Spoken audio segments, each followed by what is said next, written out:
so much of our journey as, college kids to young professionals to now we all have families and kids around the same age, which is really exciting. But, it's made our purpose even more important because it's not even just about, it started with us and our friends in college. And now it's like, oh my God, this whole next generation, if like their relationship to food can be different, there's nothing more exciting or important than that. And it's really changed even how some of the decisions we make at Sweetgreen. Nicolas Jammet is the co-founder and chief concept officer of Sweetgreen, the mission-driven restaurant brand that serves healthy food at scale. Nick and his co-founders started Sweetgreen in 2007, just 3 months after graduating Georgetown. Their vision is to be as ubiquitous as traditional fast food, but far more transparent and honest. Nick has been recognized as a key innovator in food and business, named to Fast Company's Most Creative People in Business, Inc.'s 30 Under 30, Forbes 30 Under 30, Food and Wine's 40 Big Food Thinkers 40 and Under, and Sweetgreen has been named one of Fast Company's most innovative companies in 2019 and 2020, and they won the 2020 and 2021 Webby Award for Food and Drink in the category of apps, mobile, and voice. Plus, they've been recognized as the top 100 most loved workplace by Newsweek in collaboration with Best Practices Institute. I'm really excited to welcome my friend Nick to the podcast today. In this episode, we'll talk about the story of Sweetgreen, the importance of food quality and sourcing, and why they decided to go seed oil free, and how they hope to transform the world of fast food. Welcome back to the Be Well by Kelly podcast. Today, I have one of the founders of Sweetgreen and my friend, Nick Jammet. Welcome to the show, Nick. Hi, thanks for having me. Oh, I'm so excited to have you. I have, since having Julian, pulled back a little bit on some of these founder episodes, these Friend Fridays. But with all that's going on at Sweetgreen and all the changes, I just wanted to bring you on so that my friends and my community could get to know you and your ethos, because I think that it would surprise them what a health nut you are. It wouldn't surprise them because you started a salad company, but but just I just want them to get to know you because I really love you. And I think that what you're doing out there in the world and making this amazing fast casual restaurant for all of us and our families easier, it's just like awesome. So thanks for being here. Thank you so much. And also a big fan of your work. And I think it's in a similar way, you're just helping connect people to food and their health journey in a different way. So it's really exciting to see your journey as well. Oh, thanks. Well, let's start with yours because I think a lot of people listening might know mine. So, how did you come up with the idea to start the salad bar? Are we calling it a salad bar? Fast casual restaurant, Sweetgreen. All of the above. Yeah. Sweetgreen was started in 2007. I mean, actually, the business plan we started in 2006, our senior year at Georgetown University. Myself and my two co-founders, Jonathan and Nathaniel, met there, and we all kind of bonded over a few things. Having this kind of problem we would talk about every day of like, there's nowhere to eat, the cafeteria sucks, I can't go to this like sandwich shop anymore. They were all good, but it wasn't like making us feel good. And then all of our parents were entrepreneurs and immigrants. And so we had this problem. We saw our parents build businesses, around problems or just around, to build their lives. And we said, okay, let's solve the problem. Let's write a business plan. And we are the customers. We know this would work for Georgetown and for our community. We know our friends want this. We know this would work in Georgetown. So Yeah. it started very like small of let's solve a problem for our own lives and our own community. And then as we started to write the business plan and think about and just learn more about fast food and fast casual, we realized this was a much bigger problem. And there was this opportunity to kind of help redefine fast food. And so we got really excited. Senior year, we went around raising, money from investors. We signed a lease in a 500 square foot little former burger shack, and everyone thought we were crazy. Everyone thought it was like a school project. But overall, we had a lot of people that were very supportive as well. And so we raised a little over 350 grand from anyone that would write us a check, friends, family. We met someone on a plane, old professors. And we opened our first Sweetgreen 2 months after graduation in this little 500 square foot tavern in August of 2007. Wow. I mean, were you a business major? Did you you saw your parents be entrepreneurs. Were any of your parents entrepreneurs in the restaurant space? So we were all business majors, and we met, and we actually all took a class called entrepreneurship with a teacher named Will Finnerty, who taught us and how to write a business plan, how to get advice from other entrepreneurs. And honestly, it was the most useful class I took all of college, and we got to apply it right away. But we understood the life of building and running a company because our parents were doing it. And so my parents were in the food business. So my family, generations back, have just been in hospitality, whether it's restaurants or hotels, but generally more fine dining. So, dipping into the fast food or fast casual world was a little new, but we I learned a lot from my parents and their journey and just around how to make customers feel and thinking about quality of product and experience. And so I would say we learned a lot from our parents, and still do today, honestly. I love that. I feel like I'm an entrepreneur because my dad showed me that you could do it and that you could fail and get back up and there was going to be challenges and he just like kept chugging along. I think that's such a gift to children when they see their parents strike out on their own, and there's always going to be stuff that goes wrong, but it's how they handle it. As an example for us is that, hey, all those little trials and tribulations, all those little falls give us more and more confidence and resilience. Just seeing them go through it and then knowing we can do it too. Super amazing that you all had that experience. I love that you had your professor too, and that class was useful. I think for a lot of us, whether it's like statistics or I'm thinking of classes that I took at USC in business that maybe weren't totally applicable to my real life, but it's those real life examples that really give you the ability to go like, hey, I can apply this. So you open your first Sweetgreen. What's it like? How many people are showing up coming through the door? What are you offering? Is it what we see today as a Sweetgreen? So I would say the ethos and the idea and the concept are very similar. Like our purpose and mission are the same.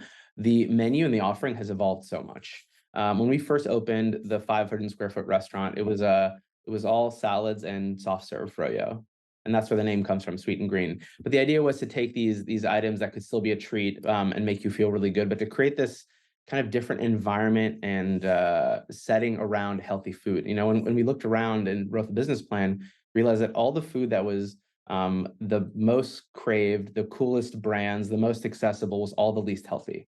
And we're like, why can't we do those things for food that is actually good for you, right? Like create an amazing brand around it, make it delicious and craveable, make it easy and accessible. And so we did all those things and built Sweetgreen. And in the beginning, we did pretty well. The first few months, we had students were coming back for fall semester and did really well.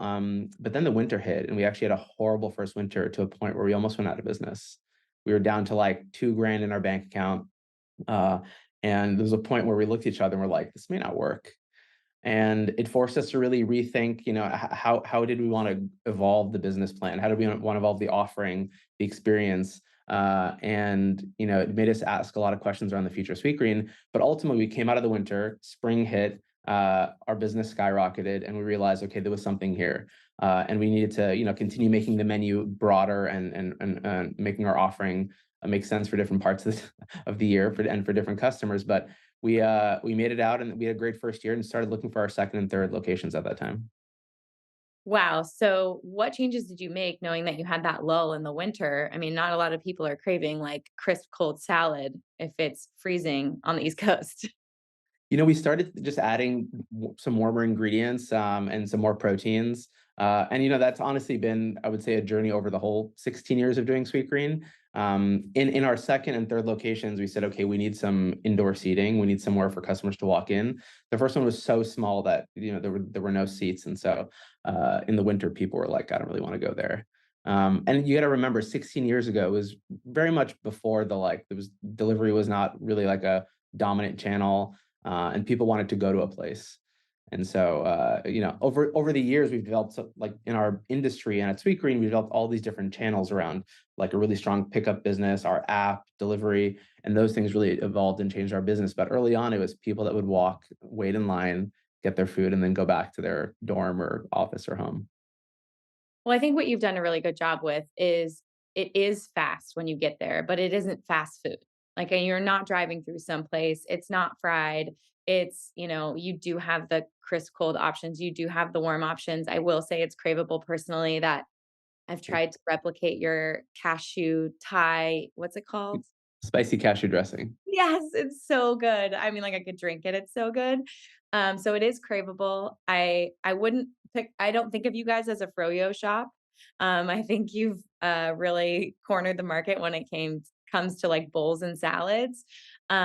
So I'm curious, uh, when you think about the future of Sweetgreen and how you're evolving and how you're growing, how are you going to continue to be this fast casual spot, but evolving for your customer, and how have you done that over the 16 years? I think over the last 16 years, you used the right word, evolution. It's been such an evolution, right? And part of that is we started at a certain time when I think we're very lucky to start Sweeter in 2007. It's right when the world and consumers were starting to learn a bit more about their food. It was like Michael Pollan's book came out, Fast Food Nation. Michelle Obama was in the White House and talking about food on a much bigger platform and health. And so we got to be part of that wave and create an offering and give people an option to say, hey, look, food is important in it. Like what you eat makes you feel a certain way. And the connection between food and health was becoming a lot stronger in customers' minds. And so for us, part of the innovation was actually just, sourcing really high quality food and then just creating transparency for customers. And I think back then you didn't really ask a lot of questions about your food. You kind of like had this like denser lunch and maybe got the afternoon like sweaty palms and like got tired, but then you had a coffee and you had like a little boost. And consumers were just, I think their relationship to food and how it made them feel right physically right away was different. And so we noticed and started to notice customers that would come to Sweetgreen would say, oh, I ate this and I felt energized after. I felt really good. I didn't get that afternoon slump. And there was this little light bulb. And then they would start to ask, well, why? And I remember one really moment that sticks out to me is when we opened our fourth restaurant, we put a chalkboard up and listed all of our ingredients and what farms they came from. And I remember at the time, a lot of even customers or a lot of folks were like, that's kind of weird. Customers don't want that in fast food. You don't need to do that. This is not a fine dining restaurant. And we were like, no, but exactly. We're using a lot of the same farmers as these fine dining restaurants. And we think customers should know where their food is coming from and, what's organic and what's not. And so we wanted to create that level of transparency, kind of lift the curtain between consumers and their food. And I think now, 15 years later, it's kind of hard to find any restaurant or even fast food restaurant that doesn't have some version of trying to show where their food is coming from. And so I think it's really exciting to see that when you give consumers information, they start to want more of it and they start to demand it from other places. I think, yeah, I was just gonna say, just chiming in there, like there isn't for our generation, we expect it. Like you're gonna buy a supplement, you're gonna buy a product, you want to know, okay, well, where are you sourcing your ingredients? Like I even love that in my personal brand, being able to say, my grass-fed beef isolate's coming from Sweden. My monk fruit is coming from Thailand. My vanilla is coming from Madagascar. Like I can tell you exactly where it's coming from. I'm keeping my ingredients limited and you guys do the same thing. It's like that transparency allows for the customer to go, does that feel right for me? And then they support you in a different way because they're like, you're actually doing the extra work to give us that information, to source higher quality ingredients. And it's definitely been a story that I've seen for Sweetgreen throughout like the whole process. And I remember, so I started Be Well by Kelly in 2012. I was in school in like 2011, 2010. And I went, doing that on the side while I was working in cancer and genetics. And I would go to Sweetgreen. And I told you this when we met the first time. I would go to Sweetgreen multiple times a week. And Chris, my husband, loved it. And we would go and I would always share it on Instagram back when I thought Instagram was like a photo editing app and not a social media platform. It's fine. And I would share and I would sometimes get some pushback on your oils, right? Because I talked out against industrial seed oils and oxidation of those omega-6 oils. And so I want you to have a platform or a megaphone to talk about the difference in the sourcing of the oils that you're getting because there are nuances when it comes to industrial seed oils and also I think you're continuing to innovate, which is really, really exciting and important. So when it comes to your proteins, your vegetables, and your dressings, like your oils, and you can speak directly to the oils first and then make your way through your other products. What bar are you setting in regards to quality so that everybody understands? Yeah. I love talking about this because I would say in general, if you zoom out over the last 16 years, one of the things that made us the most nervous about scaling a fast food restaurant or growing it was most restaurants or almost all of them, as they scale and get bigger, their food gets worse. The quality decreases. And, that's so much of our value prop that we wanted to actually not even just maintain, but try to just improve. And also as the world changes, as our consumer changes, we just know more and more. And as we get to different levels of scale. So over the last 16 years, we kind of look at our ingredients every year and we're like, okay, what do we want to change? What can we improve or what matters? And the last couple of years, we've been thinking a lot about our oils. And I love that this is even a big conversation because for years it was not a conversation. And so I think this shows that consumers are going even deeper into understanding the inputs into their food, and even sometimes the input into the inputs, right? It's like all the way up the chain. And when you look at just like the broader like chronic disease and our metabolic health and like, I think overall this is a whole other longer conversation, but we are just like getting a lot sicker, as consumers. And if you just look even like the childhood diabetes rates and fertility and all these things that are really scary, but like at the end of the day, like food has the power to change so much of that and affect your health. And so when you focusing on the inputs into your food is really important. And so the last couple of years for us, we've been hearing a lot of this conversation growing around oils and just doing our own research. And which honestly is tough because when you do the research, you can always find research that will, support every extreme in both sides. And yes, there's the quality of the studies and the data, but it's, if you're trying to research it as an expert in the industry, it can be even hard. As an average consumer, it is so hard to know, what is right, what is wrong, and what is healthy. And but for us, as we wanted to really think about the trust we have from our customers, we decided we really want to upgrade our oils and create a place where you can trust every ingredient. And that's always been the relationship we want with our customers, where when they come to Sweetgreen, they know they're making the right decision. Because we're just showing you everything on the board of all the decisions we've made, right? And then you can make your own decision. And for years, the oil, we were only using two oils at Sweetgreen. It was extra virgin olive oil and then high oleic sunflower oil. And doing our research, we said, okay, we looked at the fatty acid profiles and we looked at the strength of them and how the monounsaturated fat. And again, we can go really deep here, but when you look at that versus the avocado oil and extra virgin olive oil, it was similar enough. And for us, there's all these other considerations around smoke points and freezing points and what works operationally. But so we were really proud of those two oils, and would list them on our board so customers can see. And as we really started to evolve our menu and play with more roasted proteins and more hearty, warming food, we started cooking with olive oil more and avocado oil. And just really liked the flavor, love the fatty acid profile and the nutrient profile. And so we said, let's make the switch. And as this conversation around oils was getting even stronger, we wanted to be the first chain that could make that statement around really clean oils and just also the transparency.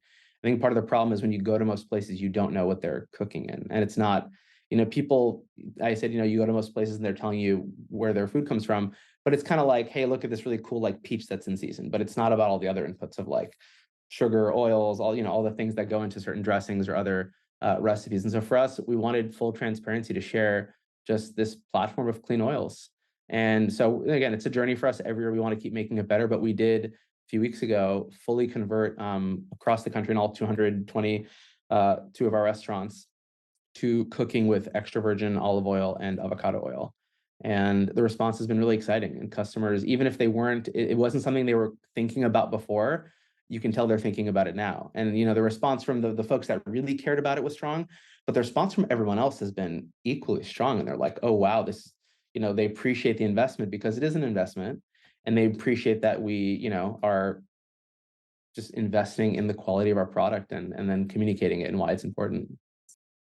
No, I love that. I feel like when you look at even making the investment in high oleic sunflower oil, I don't think consumers realize that that is a premium product that does have a profile more like an avocado oil or an olive oil. It's higher in monounsaturated fats. It's going to be lower in those polyunsaturated fats, those omega-6s that oxidize, which is why seed oils have such a bad reputation, is because they're so prevalent. There's an abundance of omega-6, and then cooking those at a high smoke point and potentially the processing, depending on where you source it, it could already be oxidized by the time it gets into your store. Like there's a laundry list of reasons why someone wouldn't want the cheapest polyunsaturated seed oils, but making the investment in a high oleic, I've seen other brands as they scale have to move over to that from an avocado oil. I'm thinking of like my friends at Magic Spoon, they have so many SKUs across the country, done a phenomenal job.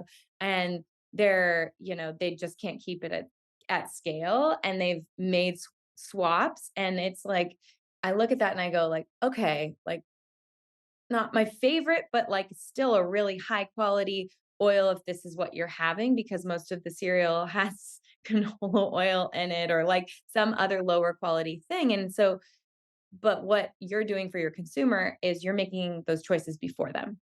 And Mhm. before they're making it in their own home, or before they know that it's an issue, or before they are even really learning about it, which I think is really cool. You did that with your sourcing, and that was something that I loved when I lived so close to a Sweetgreen back in the day for a decade, is I would just walk right in and know exactly where it was coming from, and then you taking those steps really allows for the consumer to make advocate for their own health, because I will tell you, as a mom, even jumping on Thrive Market to order like some snacky foods for Sebastian's lunch, he's like, so and so has a sandwich and Cheetos, and like, what are these like little Debbie's? And I'm like, these are no, we can't do that. So like I have to have those alternatives. A lot of those alternatives have those type of oils in it. So it's like I always say it's a losing game of whack-a-mole when it comes to all these ingredients, Yeah. but, um, but you've made that change for all of us, and I think that that's I wanna thank you for that and for doing that.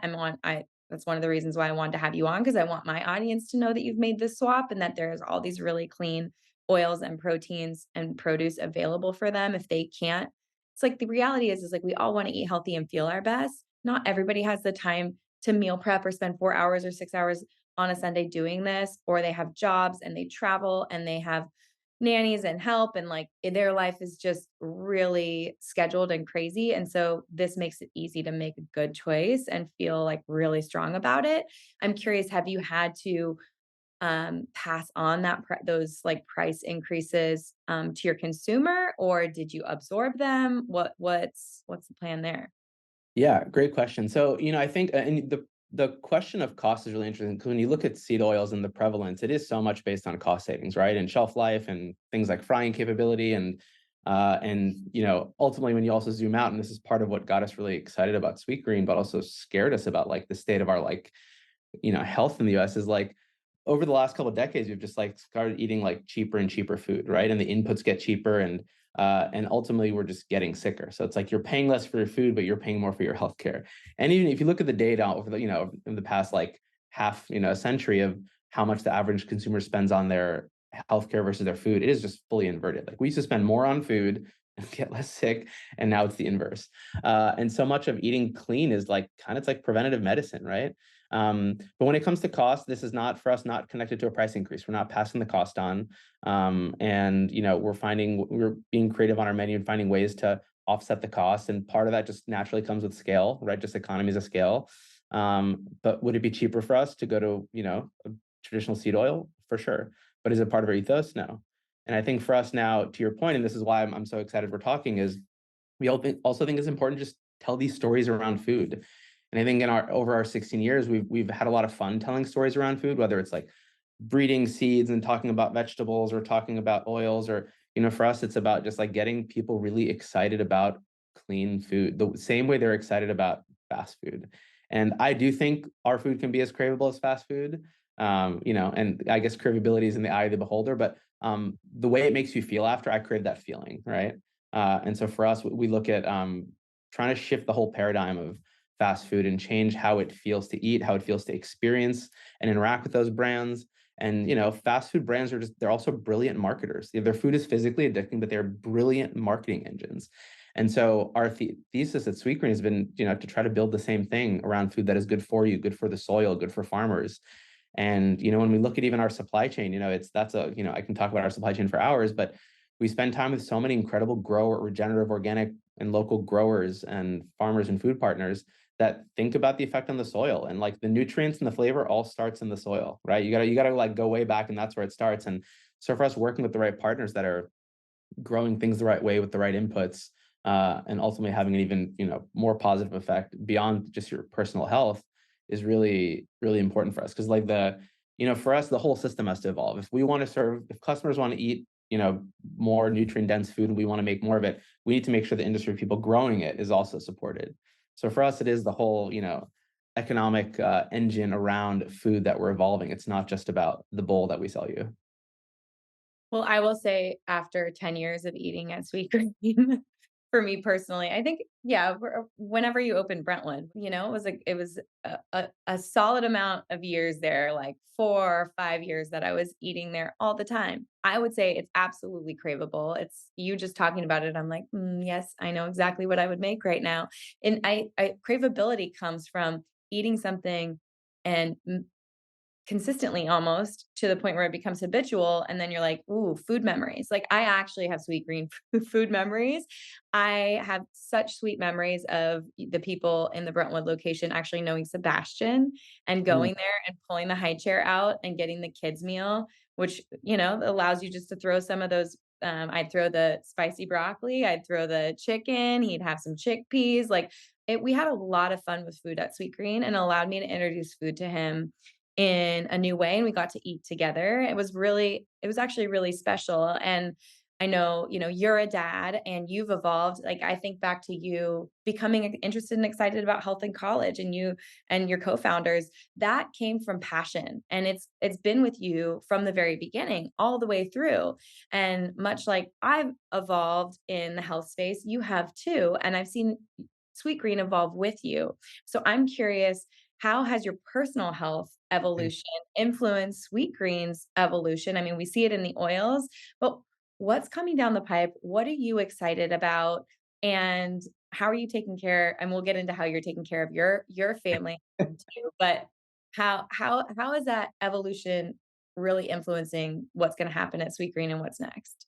Yeah, and I will say I love what you said about Sebastian, and there's nothing makes me happier than seeing kids or even teenagers in a Sweetgreen, because that's the answer right there. If you can just create that connection in their palate from early on, like, it is smooth sailing after that, right? Like, that doesn't mean they won't eat other things, but they will be grounded in the sense of what makes them feel good, how food, their palate and their just like physical connection to food are set so early. And so much of starting Sweetgreen early on was like shifting people's routine and behavior.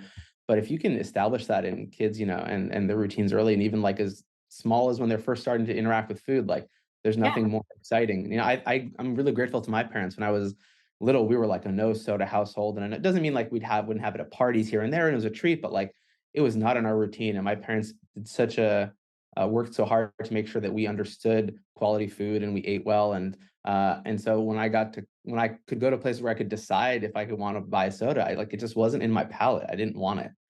And so much of those habits are formed early on. But me and my co-founders, our health journey has been really interesting. We started as college seniors and jumped into the real world. This is still our first job 16 years later. And so much of our journey as college kids to young professionals to now we all have families and kids around the same age, which is really exciting. But it's made our purpose even more important, because it's not even just about, it started with us and our friends in college, and now it's like, oh my God, this whole next generation, if like their relationship to food can be different, there's nothing more exciting or important than that. And it's really changed even how some of the decisions we make at Sweetgreen. So looking at things like the oils and just the things we want to talk about.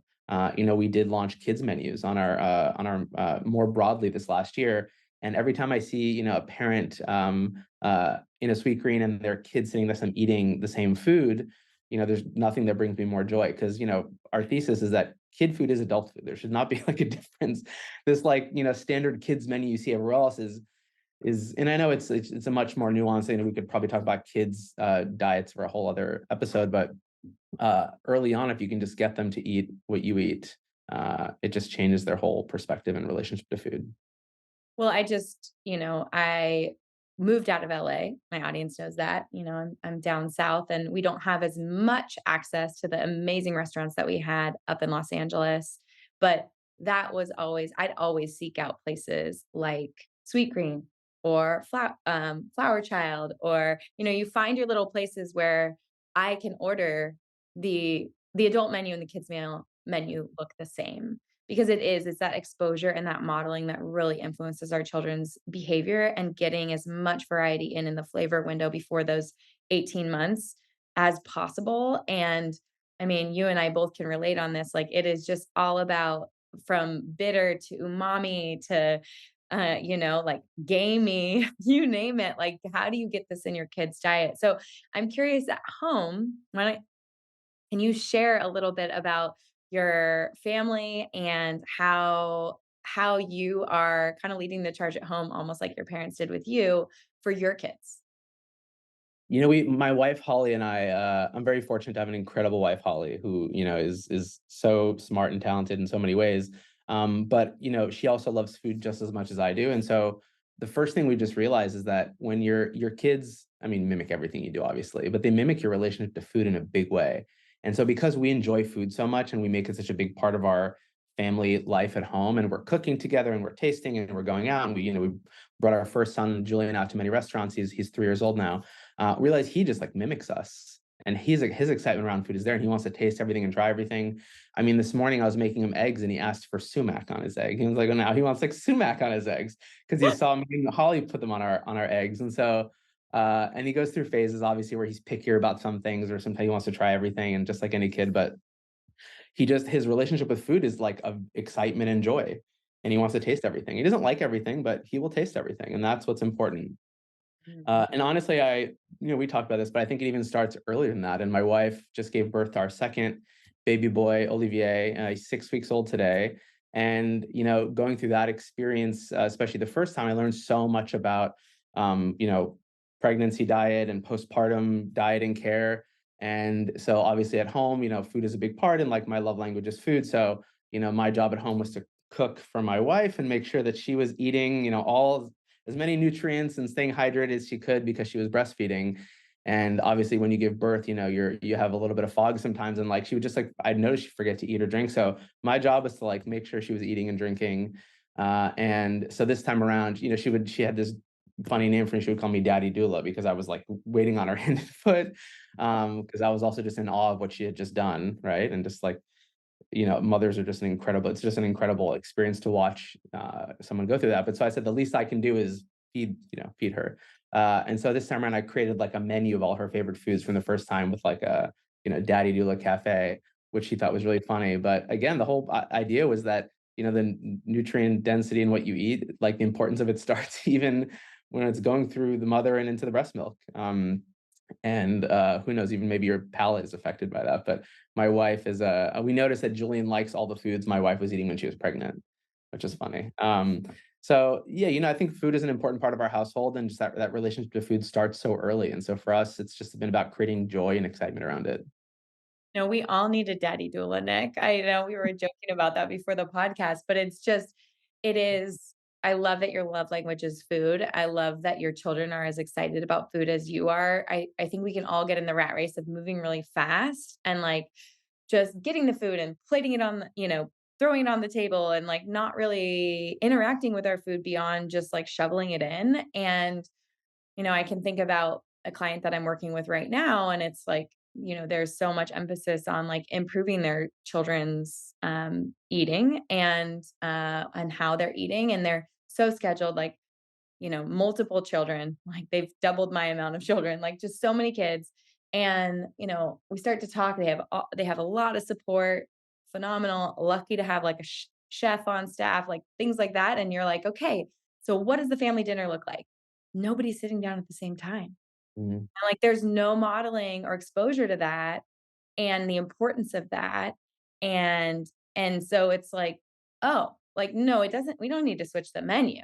This isn't even about the menu at all. This is about creating that really like honoring a mealtime as like a ritual, as an exchange of communication, as a deep breath for the kids to take a beat and like check in with themselves instead of being shuffled from, you know, sport to tutor to whatever. It's like there's not even there's no reverence for it. And I feel like that's, if anything, I don't know what college will look like when our kids get there, but what I do want for my kids is the ability to do what you do. Like the fact that you have created a menu for your wife. I mean, I have to give you a shout out because there's liver on that menu. I think liver pate or something.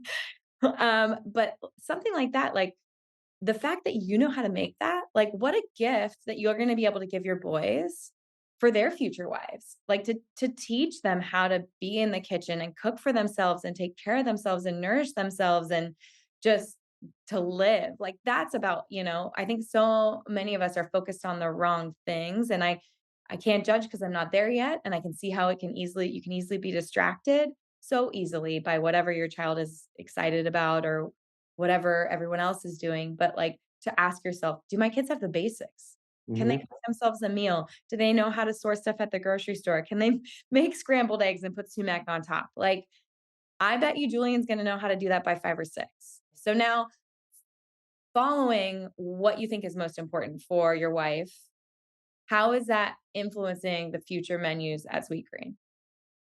When we look at Sweetgreen and the menu, and again, we're all in different stages of our life, but we think about a much broader set of consumers now. We're in 20 states and 220 plus restaurants, and which honestly sounds big, but for us, we think it's still very early in our journey. And I think the opportunity we have to really redefine food is, in the thousands of restaurants and like to reach every consumer around the country.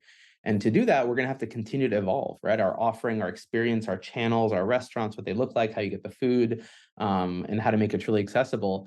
And so for us, we've been really excited to just think about continuing to broaden our menu, right? And have these heartier options for people that are not salad eaters or don't consider themselves someone that wants a salad. And so we just launched a whole new category on our menu that we've been playing with for a few years, but really just made a huge deal of it the last 2 weeks with a bigger new offering of protein plates. And so much of what we hear from our customers and from what we see and understand the importance of just like the macronutrient profile of your meals and just balances like the importance of protein, right? From all different forms and sources, depending what your journey is and what your goals are and who you are, but really celebrating protein and from animal protein to to non-animal proteins. But we just launched this category of protein plates that are not salads, don't have lettuce, and have these larger pieces of roast chicken and glazed salmon, all cooked in the extra virgin olive oil and avocado oil. But it allows someone to get this amazing, hearty, nutrient dense plate of food that has up to 50 grams of protein. And again, they're all customizable. So, pick your own journey. That's been also the theme at Sweetgreen is, and why I think a lot of our customers love us and their frequency is so high is because no matter what your taste is, your goals, what you're feeling that day, like the ability to just fully customize um, what your offering is and just, fit your needs or your wants that day is really exciting. And I think we've built a really incredible app and digital experience that just even removes even more friction from that. And I love what you mentioned about the team members at Brentwood, because at the end of the day, we have 6,000 team members that bring this to life every day, and they are the backbone of Sweetgreen. And it's incredible to see their relationship to food change and them bring this food to life every day. So super grateful for them. But it's been really exciting to have this broader menu. And honestly, our team members are excited by it. Our customers are excited by it. And I think what's really relevant today is, especially if you look at your options for dinner as an average consumer, to your point, you can cook at home, which is awesome and such a great option, but sometimes you don't have the time or energy or bandwidth for it. And going out to a restaurant, it's gotten really expensive. And even when you go to great places, you also don't know the inputs, things like oils. So be able to get just like a clean, like nutrient dense dinner for 14 to 16 bucks with a lot of protein, felt like it checked a lot of the boxes for our customer and where they are in the world today. And so really excited about the launch so far. And it has changed how I eat Sweetgreen. After eating it every day for 16 years, I find myself gravitating to the new protein plates a lot these days. Well, I'm really excited about them just based on the fact that I'm in 6 months postpartum and so focused on protein this time around because of I basically had we talked about this, but I had anemia after Toshin and had to have iron infusions when I was pregnant with Julian. And it's just drastic how different I feel this postpartum than the previous ones. And, I know you're friends with Max Lugavere and you tuned into that podcast with him, but I do double protein everywhere. Like even at Sweetgreen back in the day, I would do double protein, but to think like, okay, I'm getting what I need without having to do that. And I can have that warming type of dinner feel without having a salad for dinner. Cause it's sometimes not what you feel like. And in fall, I think fall and winter, especially on, in colder areas, you're creating that robust menu that's going to allow for you to continue to serve your clients without like major dips in sales too. I don't think you probably have those anymore. People, I eat a salad cold in New York when I'm there and Sweetgreen's there. I mean, I'll tell you firsthand, um, but it is really you're evolving with the times, and I think what we know now is what used to be, a conda meat or a side protein or half your plate vegetables, three-quarters of your plate vegetables, just add a little protein. I mean, the RDA is just not cutting it. People feel sick. They feel like they have low energy. They are craving a bunch of processed foods and sugar. And this has a high this has a direct correlation to how much food that they're eating and specifically protein. And so I love that this is an option. I mean, even just last night, we were coming back from a little 40th birthday trip. Chris and I get away from our kids maybe like once a year for like 2 nights, and then we're like, okay, we're home. But our flight was like slightly delayed, and then there was customs, and so I was like, what am I going to get them? You know, it's really hard to find places where I'm looking for something to be delivered because we're not going to be there. And my nanny's like, I don't know what you want me to make, you know, and I'm like, it's okay. You have 3 kids under 5. Like, I'll have something sent in. And I have 2 places where I can get like protein and hot veggies for them, you Mhm. know? And Yeah, so to have this option at Sweetgreen is just awesome. I'm so excited about it. Is it across the whole country? across the whole country. Okay. And what's the expansion plan? Because I know you think you're just getting started. So I need one down here. Um, it's been really exciting to just grow over the last few years, more rapidly and just reach all these different communities. We're all over the Midwest. We're in 20 states. We're continuing to grow up and down the coast. So we'll be there very soon, I promise. We've just expanded into Orange County and San Diego with multiple locations this year, and the response has been incredible. So we're going to keep going deeper there. Keep chugging away. Come on Yes. down. Okay, well, for anyone, tuning in and learning more about Sweetgreen, what do you want them to know about your mission and what they can always count on from you? Yeah, I think what people can count on from us is really just about transparency and making the right decision and creating a place you can trust. And my message on food is just like for me personally, and at Sweetgreen, what I've seen really have a lot of success is just making it fun and exciting, right? Whether it's for yourself or for your kids, and just making it a place where making it these decisions feel good. And ultimately, at the end of the day, you will physically feel good from it, but we're on a journey to just, redefine fast food. And so much of that is, goes from building the supply chain to building the brand, right? And just making it a place that people can connect with. And so, still early in our journey, but excited to just reach more and more people. Well, I'm so excited to be a megaphone for you. Like I have always loved Sweetgreen, and even when people were hating on my sunflower oil, but it was that it's always been that for me. And getting to know you and your ethos and your, the founder story and really where your passion lied. I really wanted people to get to know you too, Nick. So thanks for coming on the show and sharing these like awesome new updates. And I'm really excited to have you in Orange County.